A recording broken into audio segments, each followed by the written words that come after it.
Well, you can see that got a raccoon in the cage on the left there. There's two cages up there, but one on the left caught him. The one on the right has a nose cone that goes over the hole, and then the other one is just backed right up against the nose cone trap with that door open, two doors, and hoping that they would come in from either the inside or the outside to get in the trap.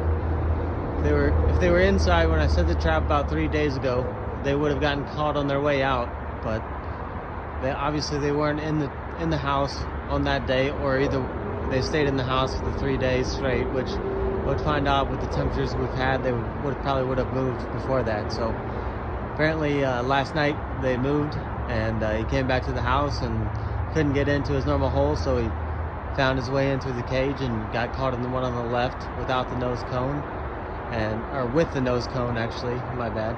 And so he's caught now. We're gonna get him out of there.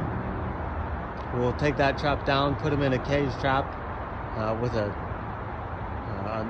removal door, basically a cage switching door, and then we'll put that trap right back where it goes, so that way we can maybe catch a double on the next time. The homeowner said that she thought she could hear multiple up there, which is why I said 2 in the first place, but we'll see.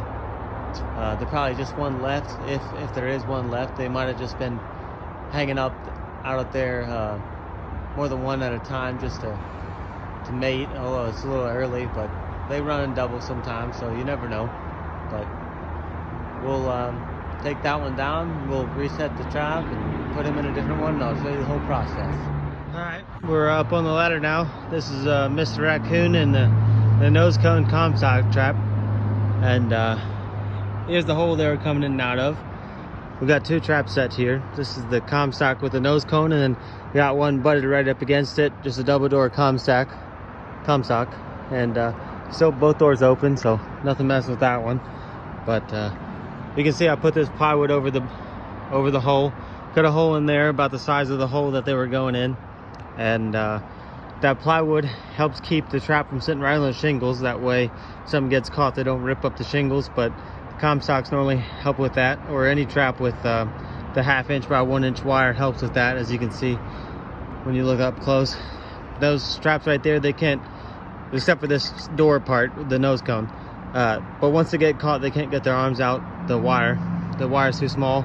If it was big enough, the traps you get from Home Depot or Tractor Supply, normally those holes are 1 inch by 1 inch. The animals get their arms right out the holes, and they'd rip these shingles apart if it wasn't for these holes. But just as an extra precaution, the plywood over the hole helps keep that trap over there about the thickness of the plywood off the shingles, and really helps them from destroying the shingles from where they're caught. Because when they're caught, man, they'll stick their arms out and they'll dig. As if you've ever caught one in the ground in a regular cage trap, there's trenches on each side of the cage where they've dug massive holes and brought everything that they could reach inside those cages. But these cages prevent that and help save the roof a little bit. So what we're going to do, we're going to unscrew the screws, take this trap down, put it in the trap that we got down on the ground, and we'll come back up and put this trap back where it is now, just so they can potentially, there could be more than one living here. She thought that there was more than one living here when she heard the noises. She said it sounded like they were fighting up there. So I set 2 traps just to be cautious, because if you set one trap over the hole like this, and they only have one way out, the first one gets caught and the second one either makes a new hole or gets stuck in there. And I'd prefer to just catch 2 of them at the same time if it's possible. But I set this trap about 4 days ago. No bait, no lure, no anything. Just waiting on him to come back. And he found his way in through the cage and got caught. So there could be another one. We'll leave the trap set, but the one with the nose cones caught him. So we're going to reset that one and just leave 2 here for now. And we'll see how it goes. We'll give it a couple more days. If nothing gets caught in about 3 or 4 days, we'll close up the hole with some flashing. This is obviously going to take some roofing fix. It's not just more than I can just do, because there's some holes over there too that where the shingles are missing, but nothing that a raccoon's getting in over there, just some holes that need fixed. That's out of my scope of work. So we'll leave it up to the roofers and we'll go from there. I'll take another video when we go to switch him in the cages. All right, we got him on the ground now. He's in this cage. got this safeguard trap with the back door right here. Gonna open that up so he can get in there. I always put the cage trap up against something solid, so that way when they go from this trap to that trap, they can't push it and move it, because sometimes they'll push right here and move the trap, and then it's not even have to go into the trap, they'll just get away. But I got a cage trap divider here. These are absolutely worth their weight in gold. I mean, they're only 20 bucks, and you just slide it in right here. I'm gonna push it through. You can see he's trying to grab it right there, which is causing a little bit of a problem. But once I get it through, the wires on the other side right there, he can't push it anymore.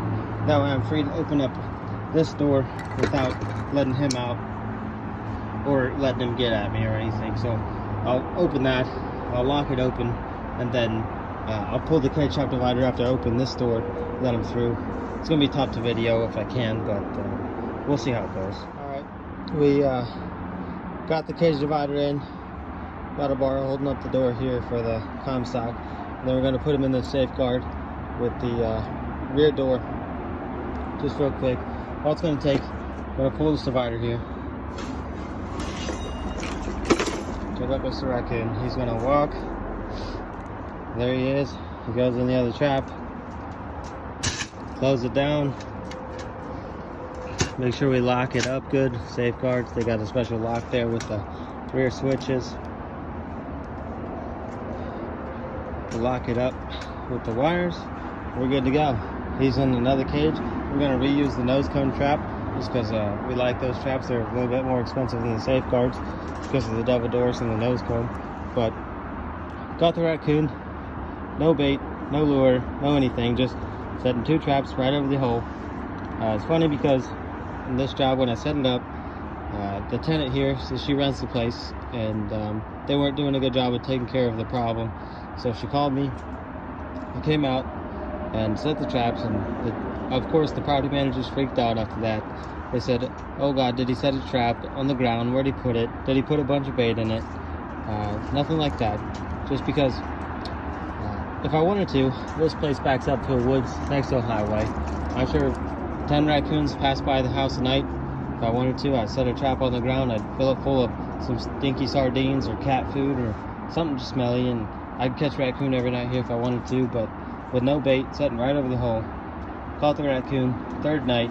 He obviously has 2 places he's staying, maybe more, because he didn't get caught the 1st night. So he had already left when I set it, which I have to set it after work. So maybe if I'd have been here at 4 o'clock that day or something, or I might have caught him the 1st day, but caught him on his way back. He still found his way in through the Comstock. Found his way in, despite there being no bait or anything in the trap. He just knew where his hole was, saw there was 2 traps over it. Probably never been caught before, and he just wanted to get back in, so he did find his way in through the cage. And we'll go ahead and we'll set this Comstock back just to make sure there's not more than one. We'll leave it for a couple days, and after that we'll close up the holes temporarily. That hole up there is going to take a little more work than what we typically do here. Hawkins Wildlife, I don't replace shingles or anything like that or put new roofs on, but we can close up that hole temporarily, keep him from getting back in.